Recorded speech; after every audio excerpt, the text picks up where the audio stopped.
తిరిగి స్వాగతం. బీజేపీ ప్రస్తుతం జరుగుతున్న పార్లమెంటు సమావేశాలలోనే ఎస్సీ వర్గీకరణ బిల్లు ప్రవేశపెట్టాలని ఎంఆర్పీఎస్ దండోరా జాతీయ అధ్యక్షులు మాణిక్యరావు మాదిగ డిమాండ్ చేశారు.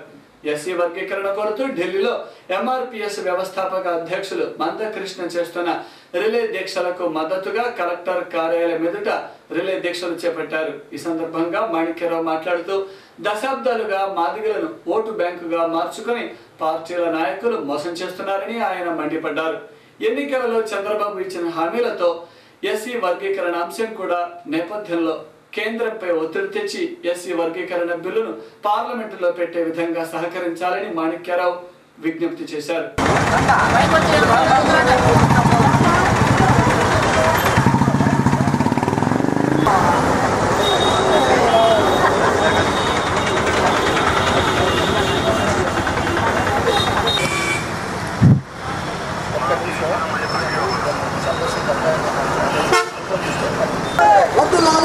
పోరాట సమితి ఈ రోజున ఈ యొక్క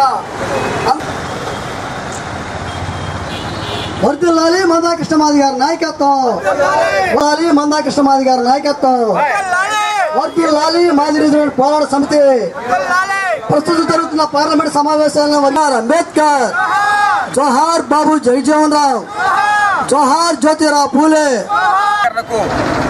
ప్రస్తుతం జరుగుతున్నటువంటి పార్లమెంటు సమావేశాల్లోనే బిల్లు పెట్టి ఆమోదించాలనే డిమాండ్ తోటి నిన్న మందకృష్ణ మాదిగ గారు ఢిల్లీలోని జంతర్ మంతర్ దగ్గర రిలే నిరాహార దీక్ష ప్రారంభించడం జరిగింది.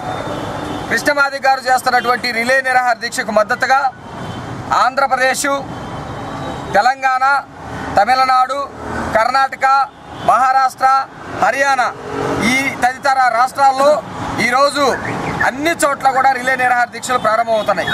దానిలో భాగంగా ఎంఆర్పీఎస్ జాతీయ అధ్యక్షుడైన పిల్లి మాణిక్యరావు అయిన నేను ఆంధ్రప్రదేశ్ రాజధాని అయినటువంటి గుంటూరులో ఈరోజు ఇక్కడ ప్రారంభిస్తూ ఉన్నాము.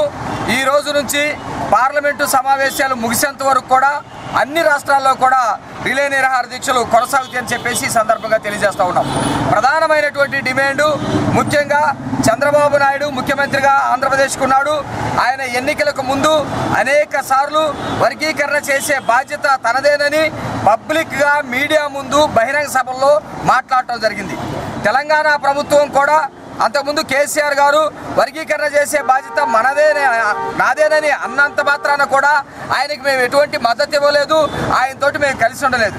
కానీ చంద్రబాబు నాయుడికి మేము అనేక సందర్భాల్లో మద్దతు ఇచ్చాము, పాదయాత్ర నడిపించాము, ఆంధ్రప్రదేశ్లో అధికారంలోకి రావడానికి కీలకమైనటువంటి భూమిక మేము వహించాము. తెలంగాణలో ఉన్నటువంటి అసెంబ్లీ సమావేశాలు రెండోసారి జరిగే అసెంబ్లీ సమావేశాల్లోనే వర్గీకరణ తీర్మానాన్ని ప్రవేశపెట్టి ఏకగ్రీవంగా ఆమోదింపజేసి కేంద్రానికి పంపించినప్పుడు ఆంధ్రప్రదేశ్లో 2 సంవత్సరాలు ప్రభుత్వం వచ్చేటప్పటికీ కూడా ఇప్పటి వరకు ఎందుకు అసెంబ్లీ తీర్మానం చేసి పంపలేదని చెప్పేసి మేము అడుగుతా ఉన్నాం. జిల్లాలో త్రాగునీటి సమస్యపై అధికారులు ప్రత్యేక దృష్టి పెట్టాలని జిల్లా కలెక్టర్ కాంతిలాల్ దండే ఆదేశించారు. జిల్లా పరిషత్ సర్వసభ్య సమావేశంలో మంత్రి పుల్లారావుతో కలిసి కలెక్టర్ పాల్గొన్నారు. ఈ సందర్భంగా కలెక్టర్ మాట్లాడుతూ జిల్లాలో ప్రభుత్వం ప్రతిష్టాత్మకంగా చేపట్టిన ఉపాధి హామీ పథకం, నీరు చెట్టు, పొలం పిలుస్తోంది, ఇంకుడు గింతలు పలు కార్యక్రమాల వివరాలను అధికారులను అడిగి తెలుసుకున్నారు. ఈ సందర్భంగా కలెక్టర్ మాట్లాడుతూ ముఖ్యమంత్రి ఆదేశానుసారం ప్రతి గ్రామంలో ట్యాంకర్ల సహాయంతో నీరు సరఫరా చేయాలని సూచించారు. ఈ సమావేశంలో చైర్పర్సన్ జనీమోన్, పలువురు శాసనసభ్యులు, జడ్పీటీసీ, ఎంపీటీసీలతో పాటు అధికారులు ఈ సమావేశంలో పాల్గొన్నారు. ఇష్యూస్ టేకప్ చేస్తారు.